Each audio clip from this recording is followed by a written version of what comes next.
There is a moment in the snake shedding process when the animal becomes temporarily blind.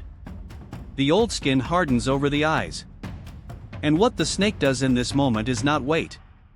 It rubs its face against rocks, against branches, against any rough surface it finds, until the tissue tears and it can see again. It is not a metaphor. It is what happens, biologically, every time a snake grows. Now consider the following.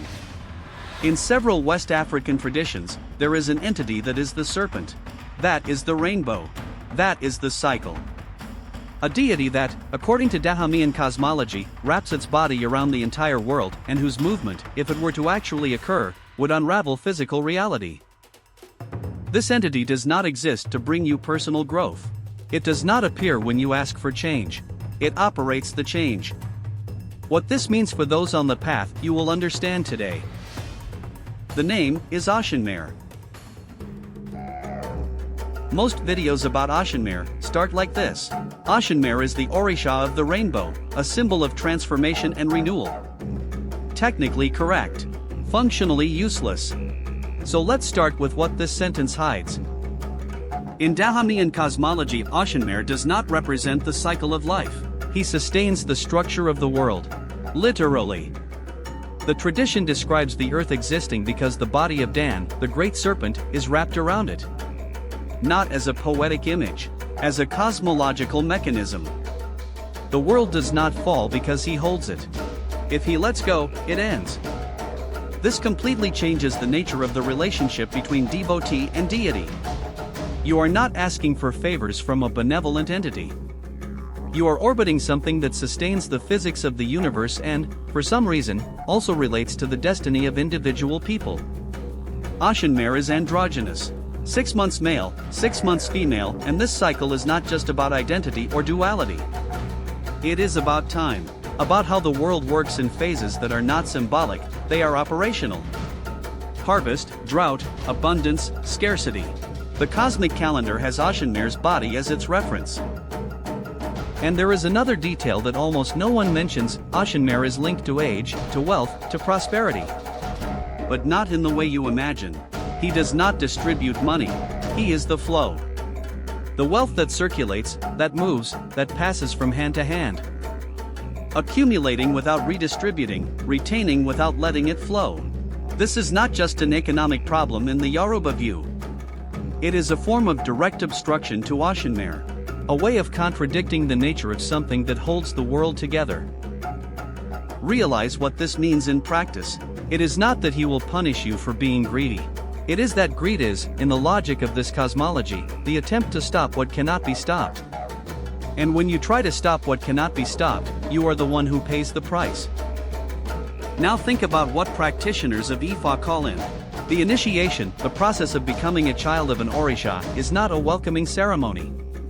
It is a ritual that lasts weeks, starting with total retreat, isolation from the outside world, and which practitioners describe, when speaking frankly, as genuinely disorienting, dissociative. The person enters the in-room, the initiation chamber, and what comes out, weeks later, technically receives a new name. Because it is not the same person.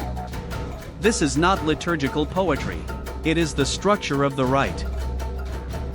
And when the Orisha in question is Oxumaré, there is an additional element that appears in accounts from inside the Ifa houses. The sensation, during the process, that something is being taken away. Not added. What you were before is being discarded like the old skin of a snake, because what is underneath is already formed and no longer fits in what existed before. The tradition does not treat this as trauma. It treats it as necessity. The snake does not suffer from shedding, but the shedding happens anyway, whether it prefers it or not. Growth requires that what no longer fits be physically discarded. Oxumaré does not ask you to change. He operates the change. In Yoruba and E traditions, the Orishas are not abstractions. They have stories. They have conflicts, mistakes, grudges, decisions that shaped who they are. These stories are called items, and they reveal much more about the nature of a deity than any symbolic description. There is an item, with variations depending on the house and the tradition, that speaks about Oxumaré and Shango. The version I will tell is this: there was a time when Oxumaré was glorious. His robes of 1,000 colors crossed the sky, and all beings, humans, orishas, spirits, bowed their heads when he passed. He controlled the rains that arrived. He determined when the sky opened. The world depended on him in a way that everyone recognized. Shango, Lord of Thunder, Lightning, and Justice, did not like this. Not because Oxumaré had done anything wrong, but because Oxumaré's power over the rains came before the thunder. Thunder announces, but the rain arrives with Oxumaré. And Shango, who rules the sky with the double axe, could not bear that there was something in the sky that did not pass through his judgment. The conflict, depending on the version, ends with Oxumaré being temporarily banished from the sky. Forced to exist only on Earth, crawling without the rainbow, without the colors, without the glory of crossing the atmosphere. And what does Oxumaré do during this exile? He waits. He does not plot revenge. He does not accumulate visible resentment. He simply exists, crawls, survives, and when the exile ends, he returns to the sky exactly as before. The rainbow appears again. The colors return. This says a lot about the character of this deity. Oxumaré does not react on the timing of others. He does not enter into direct conflict with those who have more momentary strength. He has the patience of something that knows the cycle always returns. Because he is the cycle. Shango may dominate the sky for a season. Oxumaré will exist when that season ends. There is an even deeper cosmological tension to consider, the relationship between Oxumaré and Nana. Nana is the oldest Orisha, the lady of the primordial mud and of what exists before movement. And it is from her, from Nana herself, that Oxumaré is born.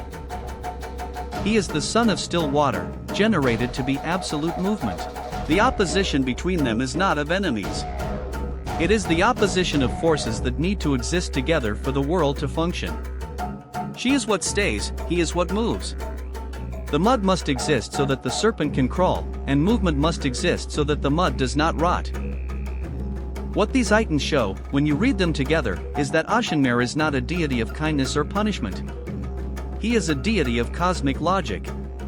Whatever contradicts the cycle pays the price, not because he decides to punish, but because contradicting the cycle is the price itself. There is a body of knowledge that circulates within Ifa and E-houses regarding the children of Oxumaré, that rarely reaches popular videos or texts. Not because it is secret in an initiatory sense, but because those on the outside rarely ask the right questions. Speaking of the right questions, are you subscribed to the channel? If you are enjoying this dive into the flow of the Orishas, hit the button and turn on notifications. It is how you stay within the cycle of our content and ensure this knowledge continues to circulate. The first, a child of Oxumaré does not point at the rainbow. This is known, but the reason is rarely explained beyond respect. The deeper logic that circulates in some traditions is that pointing at the rainbow is pointing at the body of Oxumaré, and doing so with the finger is a gesture of demarcation, of possession, of indicating something as if it were yours to show. You do not point at the body of an entity that sustains the world. It is not about offense in the human sense. It is about the radical inadequacy of the gesture. The second relates to the 6-month cycles. In some houses, there is specific attention to the phases of the year related to the masculine and feminine cycle of Oxumaré. Certain practices, certain foods, certain types of requests are more or less appropriate depending on which phase the Orisha is in. This is not folk superstition, it is a practical application of cosmology. If Oxumaré rules the flow, and the flow has phases, then acting against the phase is acting against the flow. The third is about the trance. Oxumaré is one of the Orishas who least manifests publicly in many houses.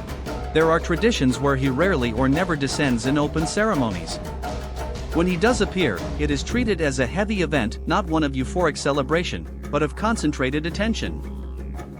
Accounts from people who witnessed the manifestation of Oxumaré in trance describe something that is difficult to categorize. The body movement of the person in trance changes in a way that observers, including people who have seen dozens of manifestations of other Orishas, describe as different. The spine moves in a way that does not seem to follow the same articular logic as before, not like a convulsion, but like undulation. As if something within the physical structure of the body had temporarily changed its reference. I am not saying what this is. I am saying what people who witness the manifestations of Oxumaré describe. And there is a fourth point, which for me is the most revealing about the nature of Oxumaré, the question of daily invisibility. The rainbow is not always visible. It exists in the atmosphere as a potential optical phenomenon all the time, but you only see it when specific conditions align: light, humidity, angle. Outside of these conditions, it does not disappear. You are the one who loses access to it. Practitioners who live with this cosmology internalized describe Oxumaré the same way, not as a presence that comes and goes, but as something that is always operating, whose functioning you perceive or not depending on where you are positioned. When you finally see the rainbow in the sky, it did not appear. You arrived at the right angle. This changes the question. It is not, where is Oxumaré? It is, what is preventing me from perceiving what is already happening? There is a tendency, when speaking of African deities to a broad audience, to turn everything into a self-help allegory or a horror aesthetic. Oxumaré is a symbol of embraced change, or Oxumaré is a dark entity that devours the disobedient. Both approaches err for the same reason: they place the human at the center. What Yoruba and Dahomean cosmology proposes is different. It is that there are forces that were not created for your benefit or for your fear. That the cycle was not designed with you in mind. That the snake sheds its skin because it needs to grow, not to teach you something. You might be on the path to this or not. Oxumaré is not a deity you call when you want transformation. He is the mechanism by which transformation happens, with or without your conscious participation. The rainbow does not appear to beautify the sky after the rain. It appears because physical conditions have made visible what was already there. The question the tradition asks is not, are you ready to change? It is, will you notice what is already happening? Or will you be the skin left behind? If this type of approach makes sense to you, without romanticization, without sensationalism, subscribe and turn on notifications so you don't miss the next videos. See you on the next journey. Bye.